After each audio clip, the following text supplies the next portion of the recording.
উচ্চ মর্যাদা বিবেচনায় তাকে রাষ্ট্রের অতি গুরুত্বপূর্ণ ব্যক্তি ভিভিআইপি ঘোষণা করার সিদ্ধান্ত নেওয়া হয়।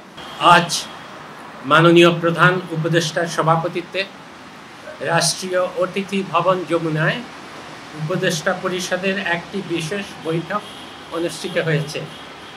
এই সভায় তিনবারের সাবেক প্রধানমন্ত্রী, সাবেক রাষ্ট্রপতির স্ত্রী ও বিএনপির চেয়ারপারসন বেগম খালেদা জিয়ার আশু রোগ মুক্তি কামনা করে দোয়া ও প্রার্থনা করা হয় এবং জাতির কাছে তার জন্য দোয়া ও প্রার্থনার আহ্বান জানানো হয়।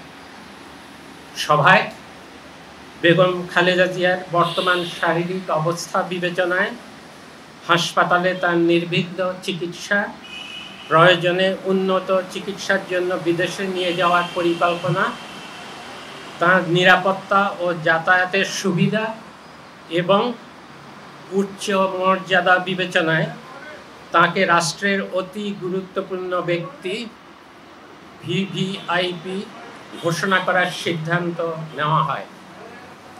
এই সিদ্ধান্ত অবিলম্বে কার্যকরের জন্য সংশ্লিষ্ট সকল সংস্থাকে নির্দেশনা প্রদান করা হয়। এ বিষয়ে বেগম খালেদা জিয়ার পরিবার ও দল অবগত রয়েছে। ধন্যবাদ।